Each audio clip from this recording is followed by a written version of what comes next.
அனைவருக்கும் வணக்கம். நான் உங்கள் நெடுமாறன் ராஜாங்கம். இந்த வாரம் திரைக்கு வந்திருக்கக்கூடிய கொட்டுக்காளி திரைப்படத்தை பத்தி தான் இப்ப நம்ம பார்க்க போறோம். கொட்டுக்காளி இப்படி படத்துடைய ஒன்லைன் என்ன அப்படின்னு சொல்லிட்டு பார்த்தோம்னா, மீனா அவங்களுடைய காலேஜ் டைம்ல ஒருத்தரை வந்து லவ் பண்ணிட்டு இருக்காங்க. இந்த விஷயம் வீட்டுக்கு தெரிஞ்ச அப்புறமா வீட்டுல எப்படி ரியாக்ட் பண்றாங்க அப்படின்றதுதான் இந்த படத்துடைய கதை. அதை வச்சுதான் டிராவல் ஆகுது. ஸோ இந்த படத்தை யூஸ்வலா நான் ரிவ்யூ பண்ற மாதிரி வந்து நான் ரிவ்யூ பண்ண விரும்பல. ஏன் அப்படின்னு சொல்லிட்டு கேட்டீங்கன்னா, இந்த படம் பார்க்கும் பொழுது அவ்வளோ ஒரு அனுபவத்தை வந்து இந்த படம் கொடுத்துச்சு. அந்த அனுபவத்தை தான் உங்ககிட்ட நான் வந்து ஷேர் பண்ணிக்க போறேன். ஸோ இது ரிவ்யூ கிடையாது. அண்ட் ஒரு சில சீன்ஸை மட்டும் நான் சொல்லிக்கிறேன். அது உங்களுக்கு ஒரு வேளை நீங்க படம் பார்க்காதனால ஸ்பாய்லரா இருக்கும் அப்படின்னா அதுக்கு வந்து உங்ககிட்ட நான் சாரி கேட்டுக்கிறேன். அண்ட் இந்த விஷயம், அதாவது இந்த கதை வந்து பார்த்தீங்கன்னா, எங்கேயாவது ஒரு இடத்துல வந்து நம்ம குடும்பத்திலயோ மேபி நடந்திருக்கலாம். நம்ம குடும்பத்திலயோ இல்ல சொந்தக்காரங்களையோ இல்ல ஊர்லயோ இல்ல வேற எங்கன்னா நீங்க வந்து கேள்விப்பட்டிருக்கலாம். ஸோ இந்த ஒரு கதைக்களத்தை கையில் எடுத்த அப்புறமா அதை நமக்கு பிரசன்ட் பண்ண விதமே எனக்கு பயங்கர பிரமிப்பா தான் இருக்கு. ஏன் அப்படின்னு சொல்லிட்டு பார்த்தோம்னா, கிட்டத்தட்ட நம்ம அந்த ஸ்பாட்ல இருந்து நம்ம டிராவல் பண்ணா எப்படி இருக்குமோ அந்த ஃபீல் தான் எனக்கு ஆக்சுவலா இருந்துச்சு. அவ்வளோ ஒரு ஒரு மாதிரி ஹார்ட்டே வந்து கனமாயிடுச்சு. என்ன அப்படின்ற மாதிரி அப்படி ஒரு இதுவாயிடுச்சு. அப்படி ஒரு ஃபீல் வந்து இருந்துகிட்டே இருந்துச்சு. கிட்டத்தட்ட அந்த டிராவல், அதாவது இந்த படத்துடைய ஃபர்ஸ்ட் ஷார்ட்டா இருக்கட்டும், அதுக்கப்புறமா அந்த ஆட்டோல ஏறி உட்காந்த உடனே நம்மளையுமே போய் உட்காந்துட்டோம். அவ்வளவுதான். இந்த 2-3 நிமிஷம் இல்ல ஒரு கொஞ்ச நேரத்துக்கு அப்புறமா வந்து நம்ம ஏறி உட்காந்துட்ட மாதிரி தான் அந்த ஃபீல் ஆச்சு. அந்த டிராவல், அந்த விஷுவல்ஸ் வந்து அவ்வளோ இதுவா இருந்துச்சு. அந்த டிராவல் போயிட்டே இருக்கிற அந்த இதுவாக இருக்கும். நம்ம அந்த இடத்துல உட்காந்துட்டு நம்ம பார்த்தா எப்படி இருக்குமோ அந்த ஃபீல் தான் வந்து இருந்துச்சு. அண்ட் சூரி, அதாவது சூரின்னு சொல்றதை விட இந்த படத்துல வந்து நம்ம வந்து பாண்டியன் அப்படிதான் வந்து சொல்லி ஆகணும். அந்த கேரக்டரை மட்டும்தான் அவர் இருந்தார். முழுக்க முழுக்க அந்த கேரக்டர் என்னென்னலாம் பண்ணுமோ எப்படி எப்படிலாம் இது பண்ணுமோ அப்படியா மட்டும்தான் அவர் இருந்தாரு. இதுக்கு முன்னாடி பார்த்த விடுதலையில இருந்து கருடன்ல எவ்வளவு வந்து அவர் சேஞ்சஸ் கொடுத்துருந்தாங்க. இப்போ வந்து கருடன்ல இருந்து குட்டுக்காளி டோட்டலான ஒரு சேஞ்சு. குட்டுக்காளியில ஒரு ஒரு ஃப்ரேமுமே வந்து நமக்கு வந்து கதை சொல்லிக்கிட்டே இருக்கு. அந்த ஃபர்ஸ்ட் ஷார்ட்ல ஹீரோயினியை காமிக்கும் போது அவங்க எந்த மனநிலையில இருக்காங்க, எப்படி வந்து வீட்டுல வந்து இது பண்ணப்பட்டு இருக்காங்க அப்படின்றத அப்படி அப்படி திருப்பும் போது அந்த கோழியை காமிப்பாங்க, சேவலை காமிப்பாங்க. ஆக்சுவலா அந்த சேவலை இது பண்ணும்போது நமக்கு வந்து புரிஞ்சிடும்.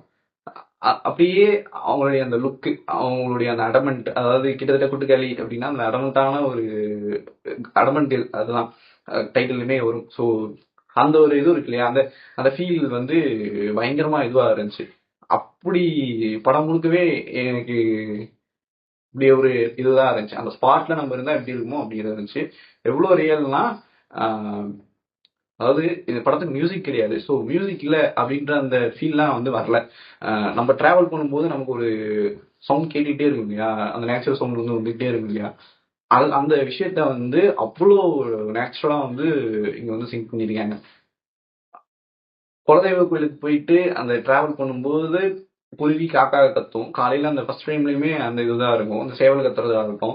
அடுத்ததா வந்து பைக்ல போகும்போது பைக் சவுண்ட் ஆகட்டும், இல்லை ஆட்டோ சவுண்ட் ஆகட்டும், அந்த கார் சவுண்ட் ஆகட்டும், பைக்ல நம்ம பேசும்போது அந்த அனுபவம் எப்படி இருக்குமோ அது அப்படி ஒட்டுமொத்தமா அந்த ஸ்பாட்ல நம்ம இருக்கும். அவ்வளவுதான். அந்த ஃபீல் தான் எனக்கு வந்து இருந்துகிட்டே இருந்துச்சு. கடைசி வரையுமே இருந்துகிட்டே இருந்துச்சு. அதுவும் இந்த படத்துடைய அந்த இன்டர்வல் அப்படி ஒரு பீக். அது ஆக்சுவலா என்ன சொல்றது அப்படின்னா, இவ்வளவு நாளா இப்பயுமே பெண்கள் மேல வந்து ஒரு வன்முறை வந்து இருக்கு. அத வந்து படத்தை காமிக்கிற அந்த இதை வந்து எவ்வளவு ரியாலிட்டி, எவ்வளவு ரியாலிட்டி அப்படின்னு சொல்லிட்டு பார்த்தோம்னா, இந்த விஷயம் நம்ம வீட்டுல நடந்திருந்தா எப்படி நம்ம ரியாக்ட் பண்ணியிருப்போமோ கிட்டத்தட்ட அந்த ரியாலிட்டியை வந்து படத்துல காமிச்சிருக்காங்க. அந்த இன்டர்வலுமே அப்படிதான் இருக்கும். அந்த பாண்டி கேரக்டர் அந்த பண்ற விஷயம் அப்படிதான் இருக்கும். அது ஒரு பயங்கர ஒரு பீக்கான ஒரு இன்டர்வல். ஆனா அதே கேரக்டர் வந்து இன்னும் கொஞ்ச நேரத்துல அந்த கிளைமேக்ஸ்ல அப்போ அவன் வந்து அவன் என்ன யோசிச்சான், எப்படியா யோசிச்சிருப்பான் அப்படின்ற அந்த முடிவு வந்து டேரக்டர் நம்ம கிட்ட கொடுத்தாரு. எனக்கு ஆக்சுவலா என்ன சொல்றது அப்படின்னு சொல்லிட்டு தெரியல. நான் ஒரு 4-5 பெர்ஸ்பெக்டிவ் வந்து யோசிச்சேன். ஒருவேளை பாண்டி இதனால சொல்லியிருப்பானா, எதனால சொல்லியிருப்பானா அப்படின்னு சொல்லிட்டு.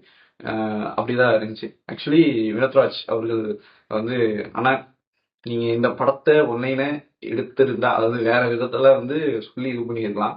பட் இப்படி ஒரு ஒரு ரியலான வேர்ல்ட்ல அதை நம்மளுமே டிராவல் பண்ற அந்த இடத்துல வந்து அந்த அனுபவத்தை வந்து எங்களுக்கு கொடுத்துருந்தது வந்து எனக்கு பயங்கர ஒரு எப்படி சொல்றதுன்னா, அந்த படத்துல இருந்து நான் இது பண்ண முடியல.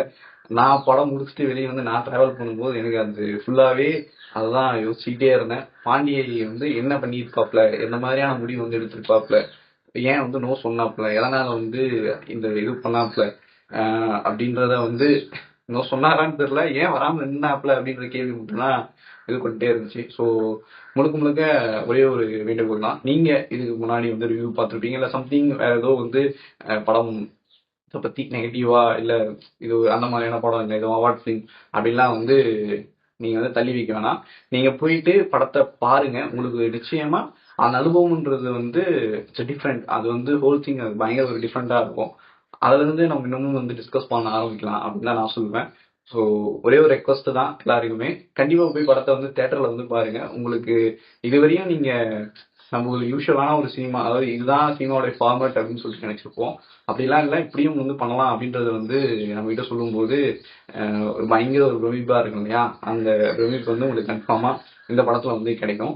இத்தனை நாள் வரையும் எங்கெங்கயோ வந்து நம்ம எந்தெந்த நாட்டோடைய இன்டர்நேஷனல் ஃபிலிம்ஸ் எல்லாம் வந்து பார்த்துட்டு இப்படிலாம் நம்ம ஊர்ல படம் வருமா அப்படின்னு சொல்லி கேட்டிருப்போம்.